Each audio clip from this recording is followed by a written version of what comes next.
Hello दोस्तों, आज हम जिस मूवी को एक्सप्लेन करने जा रहे हैं ये हॉलीवुड की sci fi film Another Life है। ये नेटफ्लिक्स की एक सीरीज़ है और इसके अब तक 2 सीज़न आ चुके हैं। तो चलिए इसे एक्सप्लेन करते हैं। तो मूवी के स्टार्ट में दिखाया जाता है कि एक न्यूज़ रिपोर्टर अपने कमरे में तैयार हो रही होती है और दिखाया जाता है कि वो जिस घर में वो शहर से कहीं दूर है। इस दौरान वो अपने असिस्टेंट को कहती है कि मेरे लिए एक वीडियो रिकॉर्ड करने में मेरी हेल्प करे ताकि वो अपने फॉलोवर्स को बता सके कि वो खैरियत से है। थोड़ी देर बाद कैमरे में एक स्पार्क पैदा होता है जिसकी वजह से कैमरा जल जाता है और वो बाहर देखते हैं तो एक अनआइडेंटिफाइड फ्लाइंग ऑब्जेक्ट उनके घर के ऊपर से गुजर रहा होता है और वो ये देखकर डर जाते हैं। बाहर निकलकर वो देखते हैं कि वो फ्लाइंग ऑब्जेक्ट ज़मीन की तरफ ही आ रहा है और ज़मीन के बहुत नज़दीक है। थोड़ी देर बाद वही फ्लाइंग ऑब्जेक्ट एक ज़मीन के हिस्से पर गिर जाता है और अपने इर्द गिर्द काफ़ी सारे क्रिस्टल वाली शील्ड बना लेता है जिसकी वजह से वो इंसानों के हमलों से बच सके। और इसके बाद डायरेक्ट ही शॉट चेंज हो जाता है और फिर उसके बाद दिखाया जाता है कि एक औरत अपना टैबलेट यूज़ कर रही है और कुछ लोगों की प्रोफाइल देख रही होती है। ये दरअसल एक एस्ट्रोनॉट होती है और पता चलता है कि इस औरत का नाम नीकू है। उसके हस्बैंड घर में आते हैं और उसे बता रहे होते हैं कि स्पेसशिप ने अपने इर्द गिर्द एक शील्ड बना ली है जिसके ऊपर हम काम कर रहे हैं कि इसे कैसे ब्रेक किया जाए और उन एलियन से राब्ता किया जाए कि वो आखिर हमसे चाहते क्या हैं। उसकी बातों से साफ पता चल रहा होता है कि वो भी एक साइंटिस्ट है और वो अपनी बीवी निको को बताता है कि उनको एक सिग्नल एलियंस की तरफ से मिल रहा है जो कि एक स्टार पाई कैनस मेजोरस से आ रहा है। और पता चलता है कि उसकी बीवी को ऑलरेडी ये खबर होती है। वो बताती है कि एस्ट्रोनॉट की तरफ से उसे मैसेज आया है कि वो एक शिप में यानी जिसका नाम सलवारे है उसमें सवार होकर पाई कैनस मेजोरस की तरफ रवाना हो जाए ताकि वो जान सके कि एलियन का मकसद क्या है। ये बात सुनकर उसके हस्बैंड परेशान हो जाती हैं क्योंकि उसे नहीं पता कि एलियन दरअसल चाहते क्या हैं, वो कितने ख़तरनाक हो सकते हैं। ये बात जानकर उसके हस्बैंड उसे रोकते हैं कि तुम उस सफ़र पर ना जाए। लेकिन नीकू अपने हस्बैंड को ये कहते हुए मनाती है कि ये पूरी इंसानियत का सवाल है और उसे ज़मीन की और इंसानियत की ज़िंदगी बचानी है और वो अपना फ़र्ज समझते हुए अपने हस्बैंड को मना लेती है। उसके बाद डायरेक्ट जो शॉट आता है वो स्पेसशिप का आता है। उसके बाद डायरेक्ट जो शॉट आता है वो सोमैटिक चैम्बर में आता है कि नीकू सोई हुई होती है यानी हाइबरनेशन में होती है और वो अपने कमरे से यानी अपने बेड से नीचे गिर जाती है फ्लोर पर और वो गौर करती है कि स्पेसशिप हिचकोले खा रहा है और वो किसी को पुकारती है जिसका नाम विलियम होता है। उस विलियम से पूछती है कि तुमने मुझे क्यों जगाया। तो विलियम उसे बताता है कि स्पेस के अंदर कुछ मसला आ रहा है और स्पेसशिप में कोई प्रॉब्लम आ रहा है जिसकी वजह से उसे उठाने की ज़रूरत पड़ी। वो उसे पूछते हैं कि क्या पाई कैनस मेजोरस तक अभी तक हम नहीं पहुँचे। वो कहते हैं कि हम रास्ता भटक गए हैं जिसकी वजह से मैंने तुम्हें उठाया है और एक झटके की वजह से वो विलियम के अंदर से गुजर जाती है। उसका मतलब हमें ये समझ आता है कि विलियम कोई इंसान नहीं बल्कि ये एक AI यानी आर्टिफिशियल इंटेलिजेंस की आइडेंटिटी है, यानी कि ये एक कंप्यूटर है, सिर्फ और सिर्फ ये विजुअल इफेक्ट दे रहा है। हकीकत में इसकी रियलिटी सिर्फ एक कंप्यूटर के हद तक है। विलियम उसे नक्शे में देख के बताता है कि दरअसल हम पाई कैनस मेजोरस की तरफ जो मूव कर रहे हैं और अब ये सिग्नल जहाँ से हमें एलियन शिप का आ रहा था वो पाई कैनस मेजोरस से नहीं बल्कि डार्क मैटर से आ रहा है। दरअसल डार्क मैटर वो मैटर होता है जो किसी भी मैटर को खा जाता है, यानी आर्टिफिशियल इंटेलिजेंस का ये कहना है कि हम डार्क मैटर की तरफ जा रहे हैं और उनका सिग्नल भी एलियन का उसी साइड से आ रहा है, यानी कि ये कोई किसी किस्म का ट्रैप है, एलियन इन्हें मारना चाहते हैं। तो नीकू उससे ये पूछती है कि क्या कोई और जगह है जिसके थ्रू हम जाया जा सके या कोई और रास्ता हो जिसके थ्रू जो है हम उस सिग्नल तक पहुंच सकें। तो विलियम उसे बताता है कि कोई और रास्ता है ही नहीं, हमें डार्क मैटर से गुजरना पड़ेगा। साथ ही उसे विलियम ये बात भी समझा देता है कि हम लाइट इम्पल्स की स्पीड से जाएंगे यानी स्पीड ऑफ लाइट से ट्रैवल करेंगे जिसकी वजह से हमें कोई भी किसी किस्म का मसला नहीं पेश आएगा और हमारा जो यानी वो ये बताना चाहता है कि हम डार्क मैटर से ज़्यादा स्पीड और यानी एनर्जी प्रोड्यूस करेंगे और हम उससे वहाँ से तेज़ी से गुजर जाएंगे।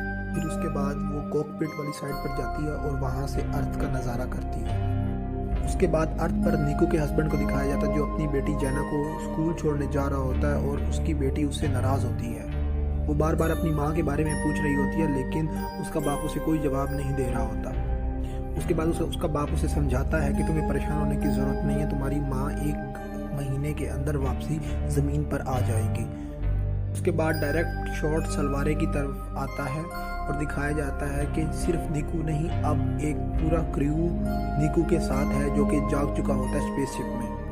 उसके बाद उस मीटिंग रूम में निकू आती है और निकू उन्हें समझाती है कि मैंने तुम्हें वक्त से पहले उठा दिया, दरअसल कुछ आफत आ गई है स्पेसशिप पर जिसकी वजह से तुम्हें जल्दी उठाया गया है। हम अभी पाइकेनस मेजोरस नहीं पहुंचे हैं। और वो वही बात उनको अपने क्रू को बताती है जो विलियम ने बताई थी कि हम रास्ता भटक गए हैं और हम पाइकेनस मेजोरस की तरफ ज़रा घूम के जाएंगे, जो कि डार्क मैटर से जाना है। लेकिन घबराने की बात नहीं, हम स्पीड ऑफ लाइट की वजह से, लाइट की स्पीड से जाएंगे ताकि हम वहाँ जल्दी पहुँच सकें। लेकिन इसमें भी तकरीबन 6 माह का फ़र्क आ जाता है, यानी जो टाइम में इन्होंने वापसी आना था उस टाइम से 6 माह इनको ज़्यादा स्पेसशिप में ट्रैवल करना पड़ेगा। और यही बात उनके क्रू में से एक बंदे को खटकती है कि हम एक बहुत बड़ा रिस्क ले रहे हैं अपनी जानों के साथ। निकू कहती है कि मेरे पास कोई ऑप्शन नहीं है और हमारे पास कोई ऑप्शन नहीं है कि हम बज़ाहिर के हम ज़मीन पर जाएं, कि हमें अपने जो सिग्नल को है उसी फॉलो करना है और जो रास्ता हमें मिल रहा है हम उस रास्ते से जाएं। निकू बताती है लेफ्टिनेंट के मैं तुमसे एक्सपीरियंस में कम हूँ और सलवारे पे मेरा पहला कदम है और इससे पहले तुम एक दफ़ा सलवारे की सैर कर चुके हो, लिहाजा जो है, लेकिन उसके बावजूद भी मैं तुम्हारी जो है कैप्टन बना के भेजी गई हूँ, तो तुम्हें मेरे हुक्म मानने होंगे और मैं तुम्हारी ऑपरेशन के बगैर कुछ नहीं कर सकती।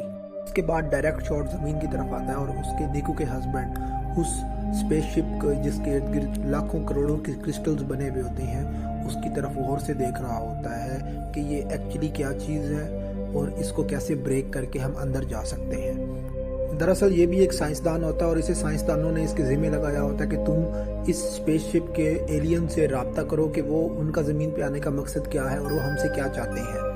तो इसी चक्कर में वो इसके ऊपर रिसर्च कर रहा होता है और एलियन से रब्ता करने की कोशिश कर रहा होता है, लेकिन अब तक वो कामयाब नहीं हुआ होता। उसके बाद दिखाया जाता है निकू और अपने हस्बैंड के साथ जो है वो कॉल पे बात कर रही होती है, जो कि एक वीडियो कॉल होती है और इसमें लग रहा होता है कि जैसे उसके हस्बैंड उसके सामने वाली कुर्सी पर बैठे हैं, जबकि हकीकत इसके बिल्कुल बरक्स होती है। वो सिर्फ और सिर्फ VI के ज़रिए आपस में बात कर रहे होते हैं। उसके बाद कोई स्पेसशिप में मसला आ जाता है कम्युनिकेशन का, जिसकी वजह से उनका आपस में रब्ता ख़त्म हो जाता है। वो दरअसल कॉल विलियम ने काटी होती है कि उन्हें निकू की ज़रूरत होती है। दरअसल अब वो स्पीड ऑफ लाइट स्टार्ट करने वाले होते हैं। वो जैसे ही स्पीड ऑफ लाइट स्टार्ट करते हैं वैसे ही उनके शिप के अंदर क्रैकिंग शुरू हो जाती है, यानी शिप तबाह होना शुरू हो जाता है। उसके बाद निकू विलियम को कहती है कि वो जल्द से जल्द इसे बंद करे, लेकिन उनमें से एक बंदा कहता है कि इसे बंद करने की ज़रूरत नहीं है, हमारा जहाज़ इतना शक्तिशाली है कि वो इन सब से निकल आएगा, यानी डार्क मैटर से की एनर्जी से बच जाएगा। लेकिन निकू उसे कहती है कि ऐसा नहीं है, हमारा जहाज़ तबाह हो जाएगा। और इसके अलावा वो कहती है कि हम किसी और रास्ते से कोशिश करते हैं कि हम किसी और रास्ते से जाया जाए, ना कि हम डार्क मैटर से जाएं। लेकिन निकू इस जहाज़ पर कैप्टन होती है, तो वो विलियम को ऑर्डर देती है, जिसकी वजह से वो अपना रास्ता बदल लेते हैं और स्पीड ऑफ लाइट बंद कर देते हैं। और यही बात उसे लेफ्टिनेंट को समझ नहीं आती है। वो यही बात करता रहता है कि यहाँ पर कोई ख़तरा नहीं है, हमारा जहाज़ इतना मजबूत है कि बड़ी सी बड़ी एनर्जी को एब्जॉर्ब कर लेगा। लेकिन विलियम भी उसकी बात को मना कर देता। वो कहता है कि स्पेसशिप में नुकसान बहुत ज़्यादा हो रहा है और दरारें बहुत ज़्यादा पड़ रही हैं, जिसकी वजह से हमें ये बंद करना ही होगा। निकू इसे इमरजेंसी स्टॉप लाजमी करवा देती है। लेफ्टिनेंट को इस बात का बहुत गुस्सा आता है कि उसकी बात को अप्रिशिएट नहीं किया गया, जबकि वो पहले भी सलवारे पर सफ़र कर चुका है।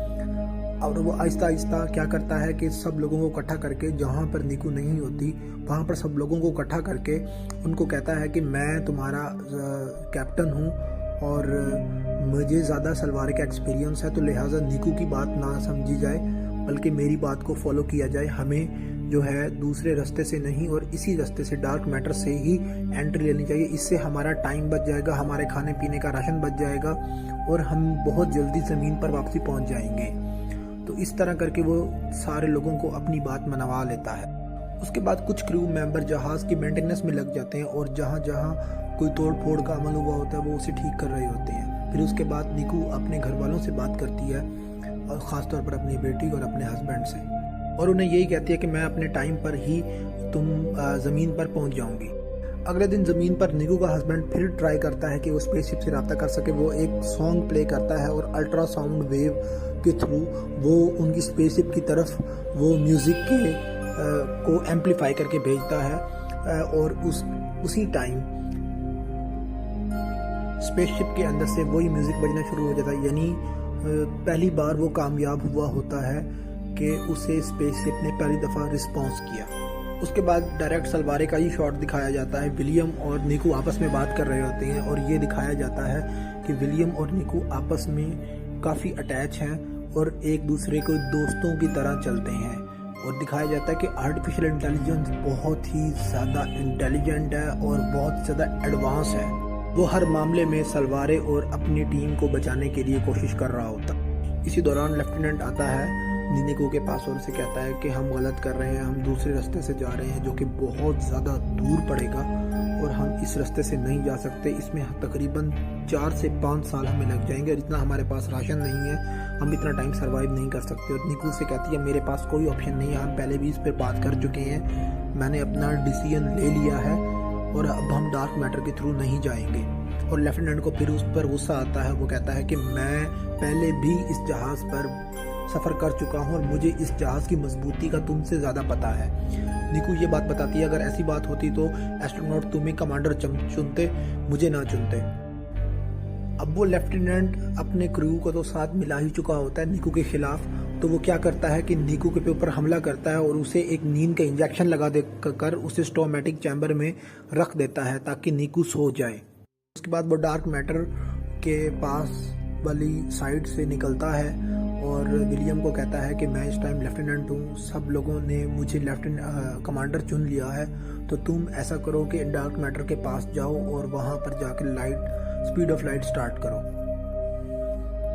वो जैसे ही स्पीड ऑफ लाइट स्टार्ट करते हैं और डार्क मैटर में एंटर करते हैं, 5 मिनट बाद ही जो शिप होता है वो तबाह होना शुरू हो जाता है। फिर उसके बाद निकू का शॉट साथ ही दिखाया जाता है कि निकू इस टाइम ख्वाब में होती है और वो देख रही होती है कि वो ज़मीन पर पहुंच गई और साथ ये भी खुद को कह रही होती है कि ये सच नहीं है, ये एक ख्वाब होगा। यानी हमें पता लगता है वो कच्ची नींद में है और झटकों की वजह से बहुत ज़्यादा जहाज़ का नुकसान हो चुका होता है। विलियम उसे कहता है कि ये जहाज़ के लिए बेनिफिशियल नहीं है, जहाज़ के 2 हिस्से टूट चुके हैं जो कि हमारे लिए बहुत ख़तरामंद साबित आगे हो सकते हैं।